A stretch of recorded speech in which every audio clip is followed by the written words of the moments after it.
Superhit TV serial Anupama की कहानी अब एक ऐसे मोड़ पर आ चुकी है जहां दर्शकों की सांसें थमने वाली हैं। अनुपमा, जिसने हमेशा रिश्तों को जोड़ा, घर को संभाला और हर किसी का दर्द अपना समझा, अब वही अनुपमा जिंदगी और मौत के बीच खड़ी नजर आएगी। प्रार्थना और अंश की शादी का माहौल पूरे मोहल्ले में छाया हुआ है। घर में सजे रंग बिरंगे फूल, ढोल नगाड़ों की आवाज और रिश्तेदारों की चहक के बीच कोई सोच भी नहीं सकता कि कुछ ही पलों में ऐसा तूफान उठने वाला है जो सब कुछ तहस नहस कर देगा। कोठारी परिवार शादी में आता है, लेकिन उनके साथ आती है मोटी बा की जिद और उनकी कड़वी शर्त। मोटी बा, जो पहले ही कई बार अनुपमा को ताना मार चुकी हैं, इस बार हाथों में एक एग्रीमेंट लेकर सबके सामने आ जाती हैं। वह ठंडी लेकिन तेज आवाज में कहती हैं, इस घर में अंश और प्रार्थना की शादी तभी होगी जब वह वादा करें कि उनके घर में जन्मा पहला बच्चा कोठारी परिवार का होगा। वह बच्चा गौतम को दिया जाएगा ताकि हमारा वंश आगे बढ़े। यह सुनकर पूरा शाह परिवार सन्न रह जाता है आयात सांबाए है। प्रार्थना की आंखों से आंसू बहने लगते हैं और अंश का चेहरा गुस्से से लाल हो जाता है। अनुपमा के कानों में ये शब्द जैसे किसी ने जहर घोल दिया हो। उसने हमेशा माँ होने की ममता को सबसे बड़ा धर्म माना और अब उसके सामने किसी मासूम बच्चे को सौदे की तरह रखने की बात की जा रही थी। अनुपमा तुरंत आगे बढ़कर मोटी बा के हाथों से कागज छीन लेती है और गुस्से में उन्हें फाड़ देती है। उसकी आंखों में आंसुओं के साथ आग झलकती है। वह जोर से कहती है, माँ बनने का सुख कोई सौदेबाजी नहीं है और बच्चा कोई प्रॉपर्टी नहीं जिसे बांट दिया जाए। ये पेपर्स मेरे सामने किसी काम के नहीं। माहौल एकदम बदल जाता है। कोठारी परिवार आग बुला हो जाता है, लेकिन अनुपमा अपनी जगह डटी रहती है। प्रार्थना भी कहती है कि वह अपना बच्चा किसी को नहीं देगी, खासकर ऐसे इंसान को जो न माँ की कदर करता है न बच्चे की।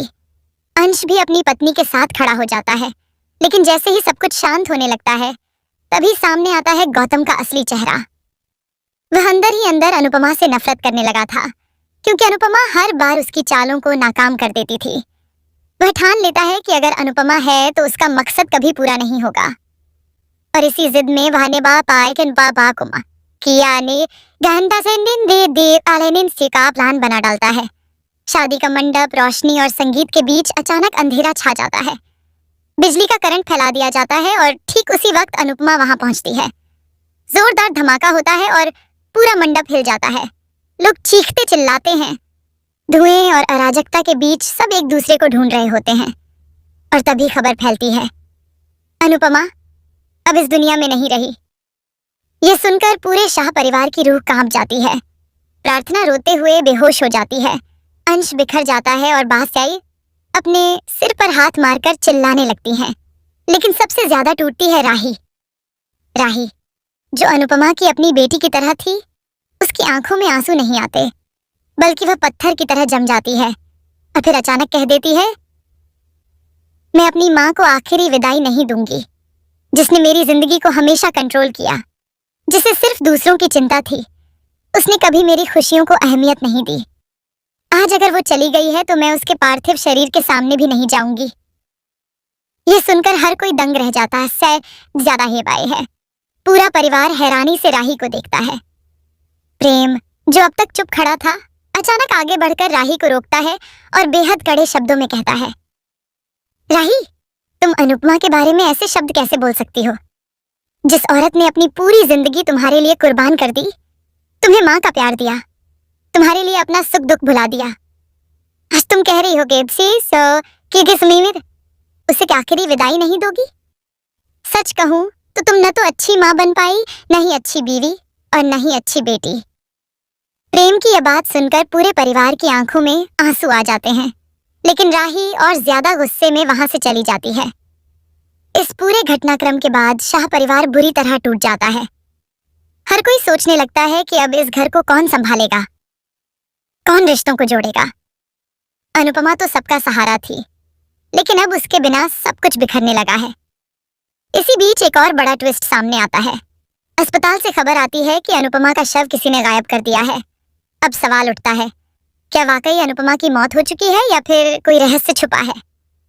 गौतम और ख्याति एक दूसरे को देख मुस्कुराते हैं, जैसे उन्हें पहले से पता हो कि क्या हुआ है। क्या अनुपमा की मौत के पीछे उनकी साजिश है, या फिर कहीं अनुपमा जिंदा है और सही वक्त का इंतजार कर रही है ताकि वह सबके सामने आकर सच का पर्दाफाश कर सके।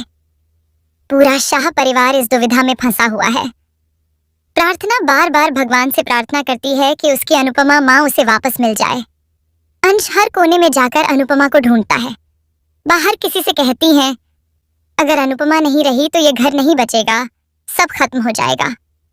और इसी बीच प्रेम खड़ा होकर एक वादा करता है, अगर अनुपमा जिंदा है तो मैं उसे ढूंढ निकालूंगा, चाहे मुझे अपनी जान क्यों ना देनी पड़े।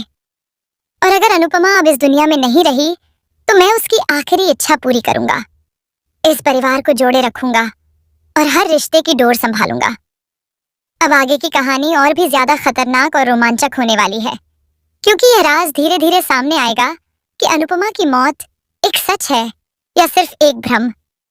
अगर अनुपमा जिंदा है तो वह कब लौटेगी, और अगर वह लौटेगी तो सबसे पहले किसका सच बेनकाब करेगी, गौतम का, ख्याति का या राही का?